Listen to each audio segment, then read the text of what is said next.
Hello, everyone. Good afternoon, and welcome to another episode of the Pathbreaking podcast. I am your host, Chandrakant, and from the organization Path Builders, we aim to empower young people to take action towards their purpose.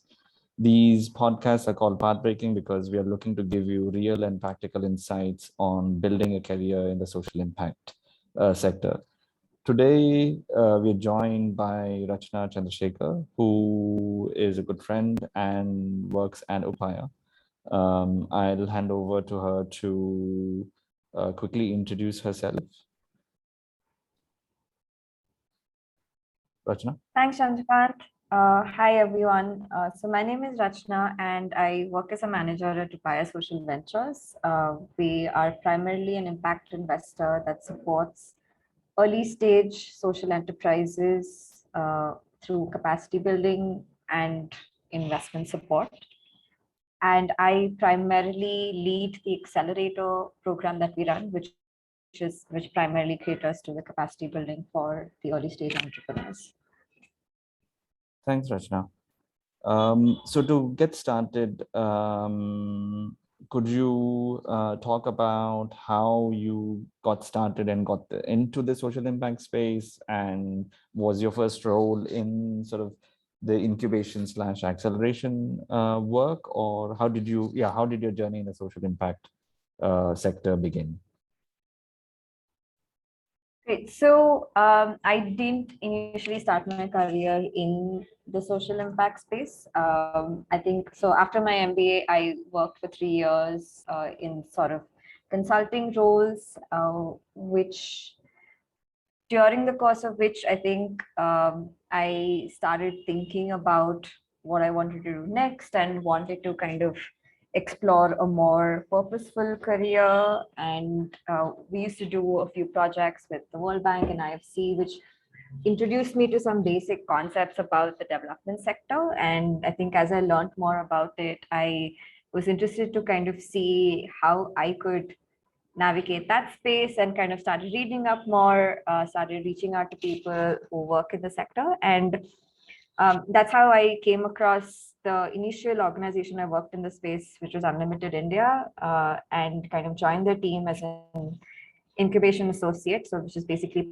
part of their incubation team, and worked directly with entrepreneurs to support them.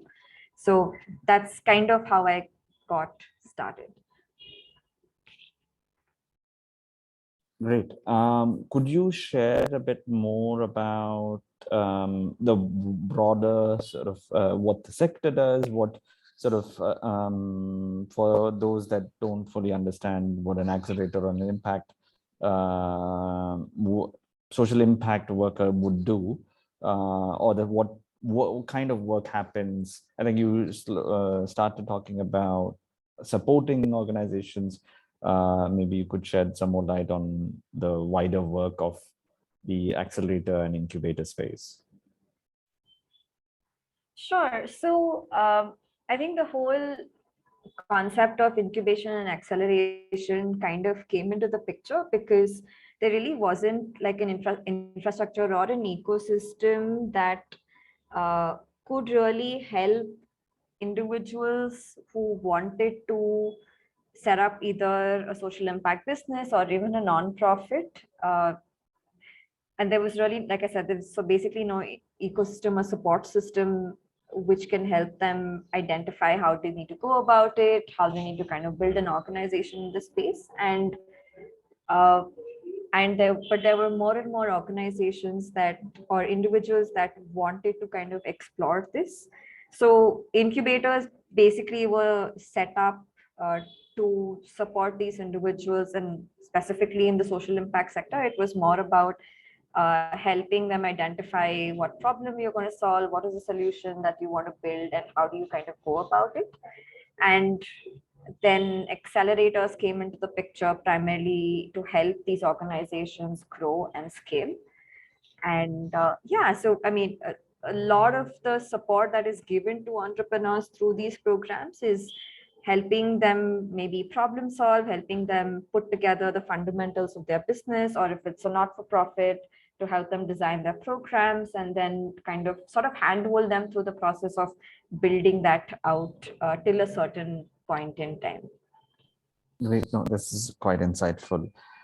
You in earlier mentioned how you got started or you got introduced through your sort of engagements on the World Bank projects.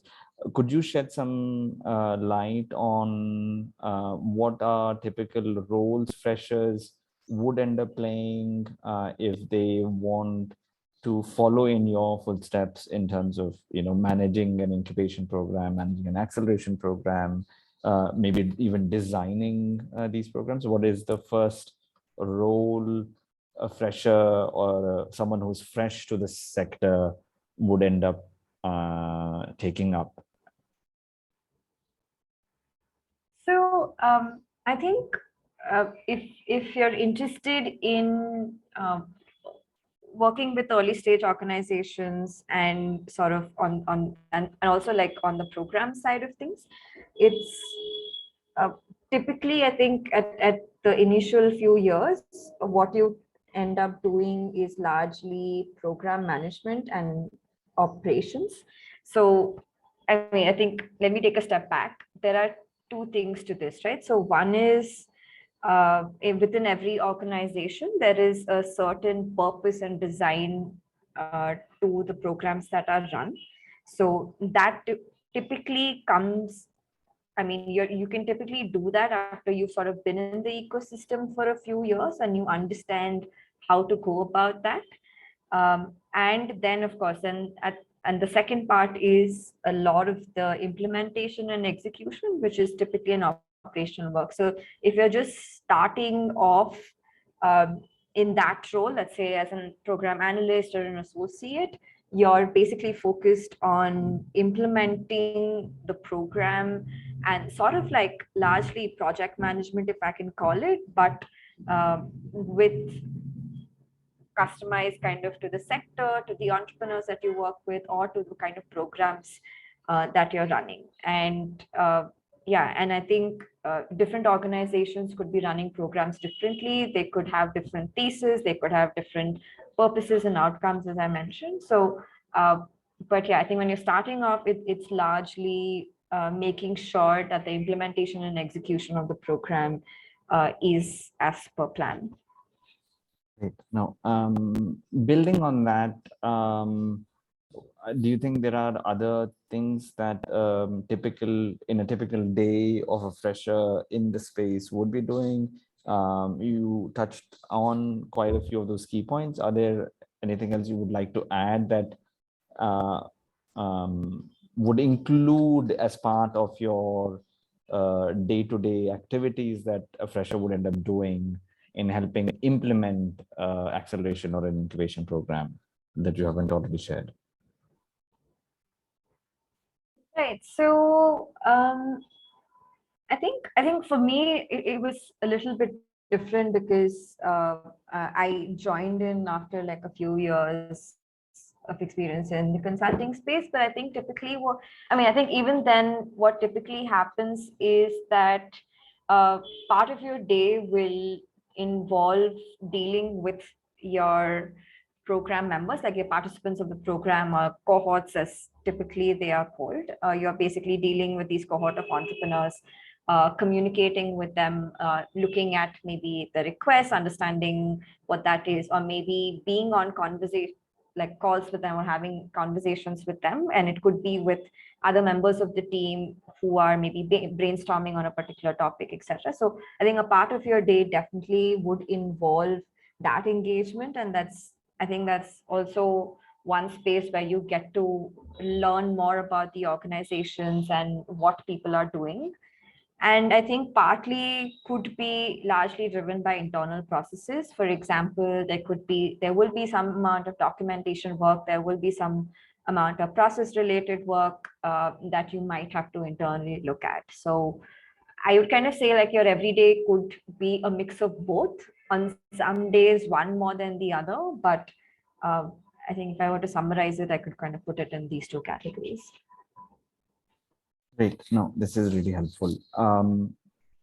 Sort of moving on from there, you also sort of touching base on what said earlier about your interest within the impact sector, and how you took a decision to pursue this career path.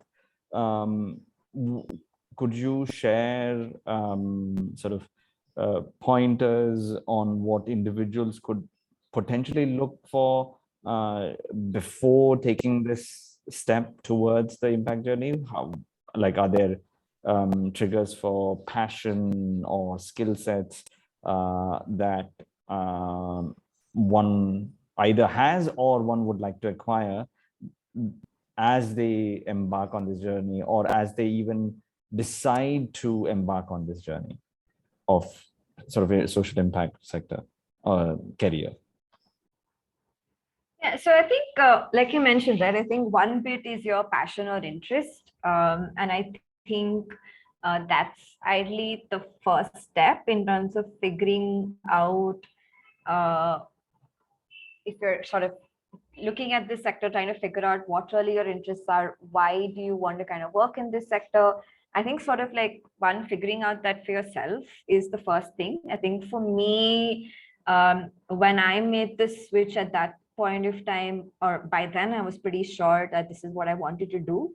And when I initially came across Unlimited India, I absolutely loved the work that they were doing. And I think I had sort of set my mind to saying that this is where I want to work. And so yeah, I think that's partly kind of just figuring out what your interest areas are.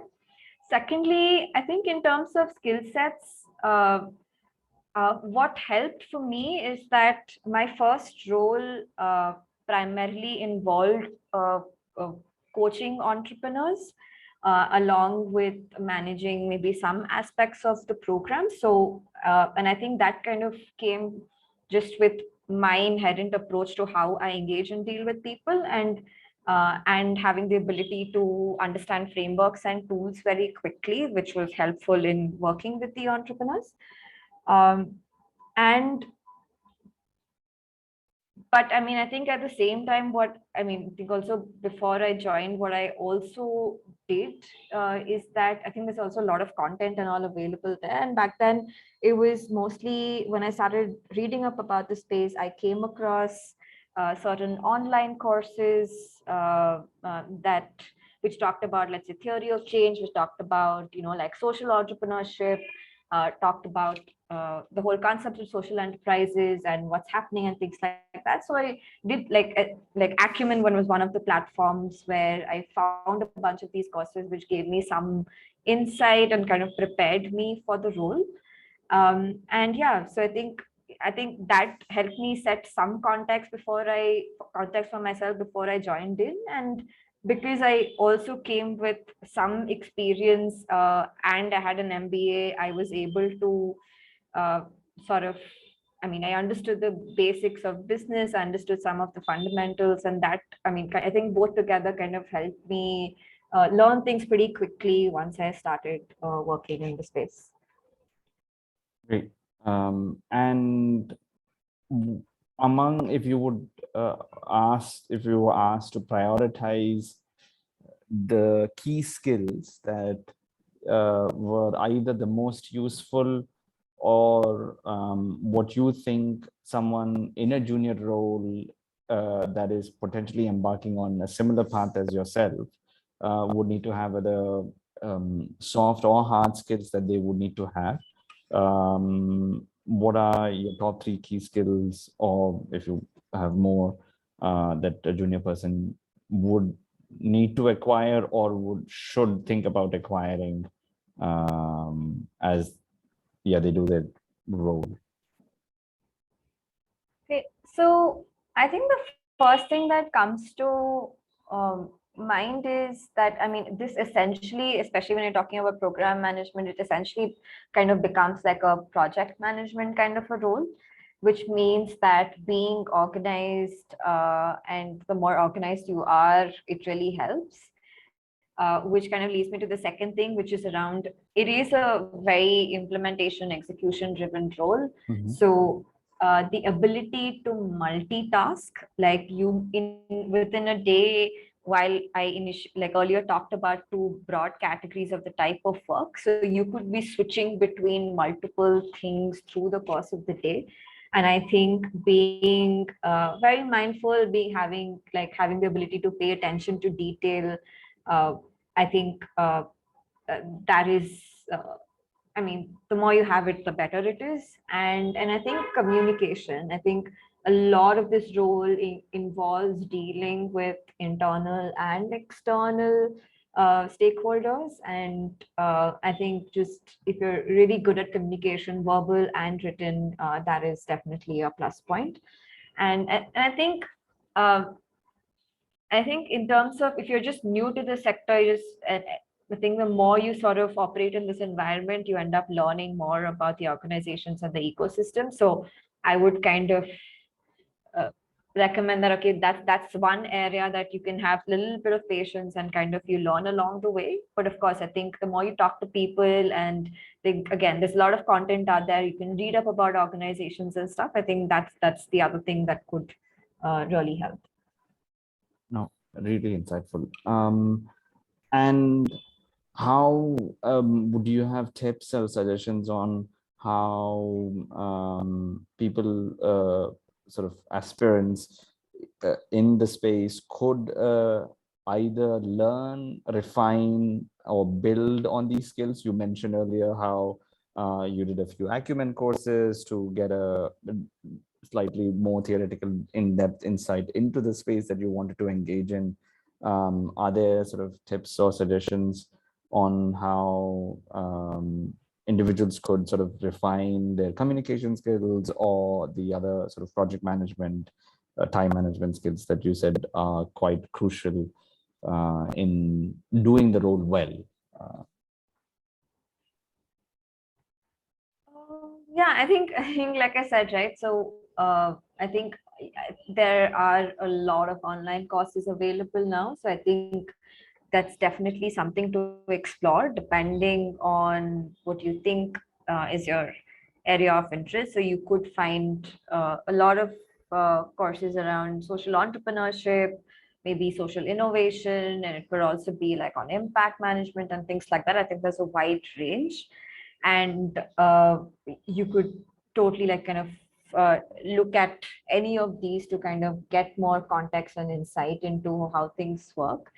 And I think on the other skills, I kind of partly feel like uh, it's sort of more like just attitude towards how you do work.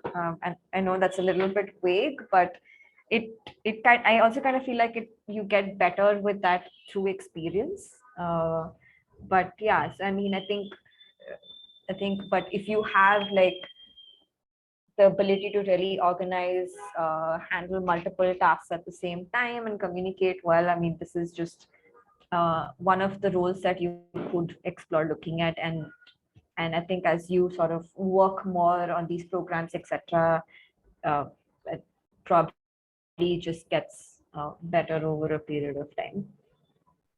Right. I No, know that good to doesn't know. really answer the question directly, but it's kind of hard to pinpoint how one learns these skills. I mean, of Mhm. course, there are like project management courses and things like that, but I personally haven't really done any of this. Okay.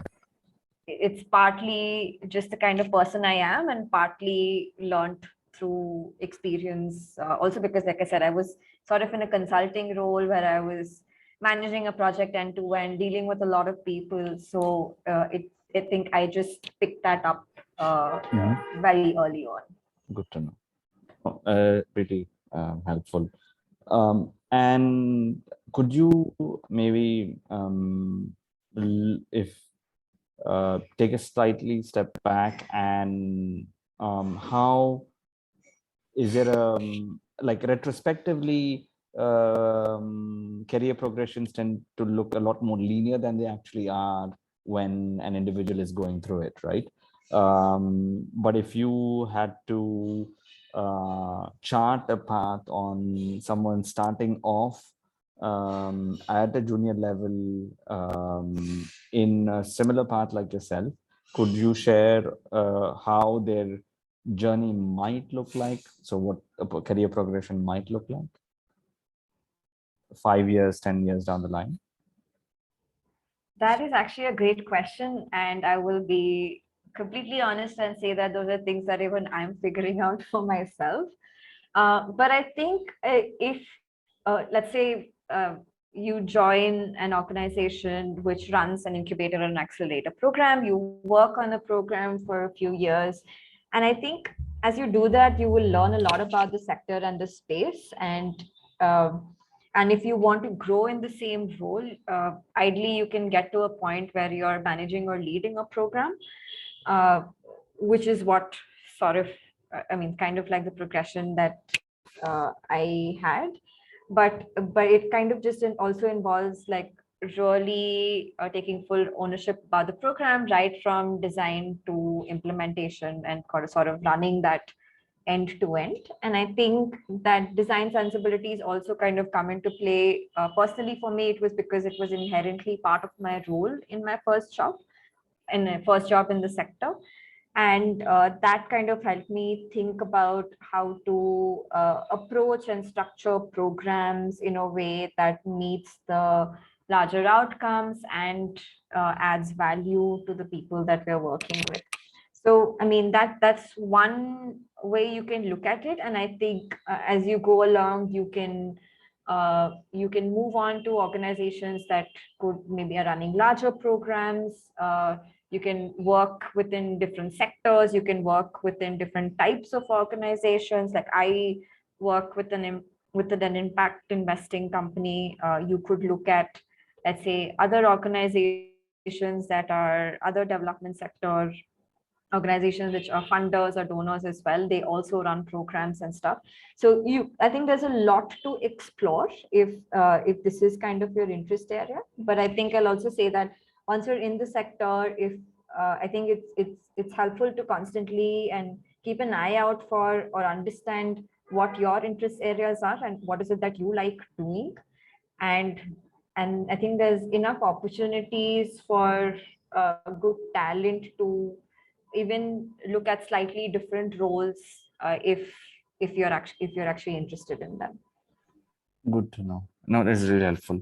And something you mentioned in your previous response and over the last half hour that we've been chatting, could you share maybe career hacks or sort of how you got your first break, but also how you would suggest people try and get their first break in the space, their first job? Are there sort of hacks or tips that individuals, listeners could use to get that first opportunity and their foot in the door?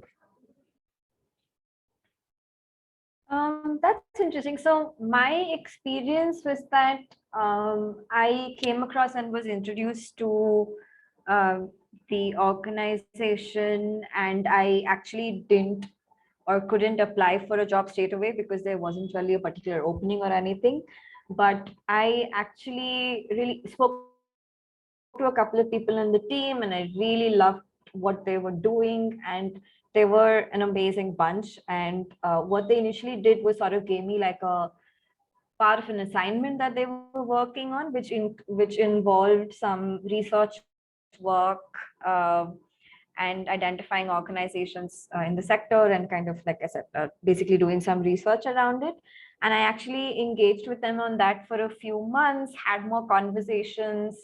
I was also invited to attend one of the workshops that they were doing. So I think they were just an extremely amazing bunch of people. And I think it was after those conversations and doing their assignment, etc., when they kind of decided to bring someone on board, and that's kind of how I got in. So it was a bit of a long process. I think the whole thing took about like probably 6 months or so. But yeah, so but I think I know that's not like the traditional way you go about it. I think this also happened to me because I found this organization, and just something about it felt right in terms of my interest areas and just the people and the work that they were doing. But I think now there are enough and more spaces where you can actually look out for different kinds of roles out there, like even the path builder emailer that goes out with job openings, right? I mean that just compiles a list of everything that's there, and there are various other platforms that could do that. So that's one way to look at it, right? I think if you're interested in, having a career in the social impact space, or you, whether you're still figuring out what your interest areas are, or whether, or if you already know what sector you want to work in, what kind of impact you want to create, I think there's enough and more content and platforms out there which can help you keep an eye out for roles, see what's interested in, kind of and just sort of apply to them, speak to them. I think the other thing is also try and reach out to people who work within these organizations. That's a great way to understand what the organization is about, what are people like, what is the work that they do, how do they kind of look at impact. I think just speaking to people is probably like one of the best ways to go about it, and I would highly recommend that. Great. No, this has been immensely insightful. And thanks again for taking the time to share your journey, share your feedback and insights in working in the social impact space. And as a closing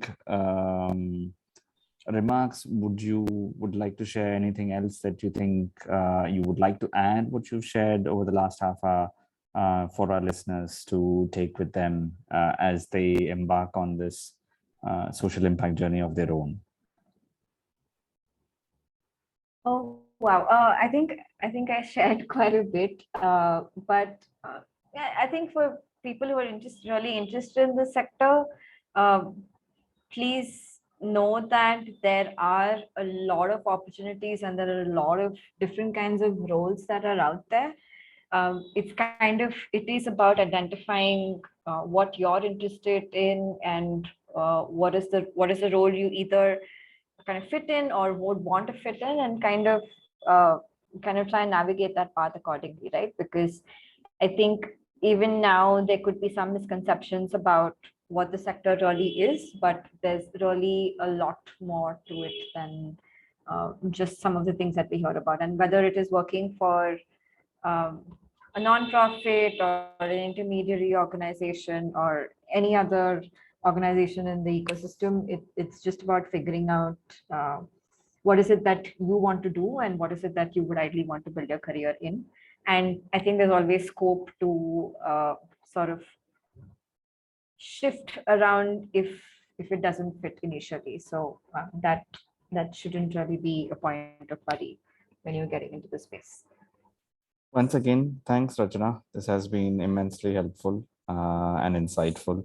So thanks again for you taking the time to share. And yeah, thanks to our listeners for, and we'll be in with a new episode soon.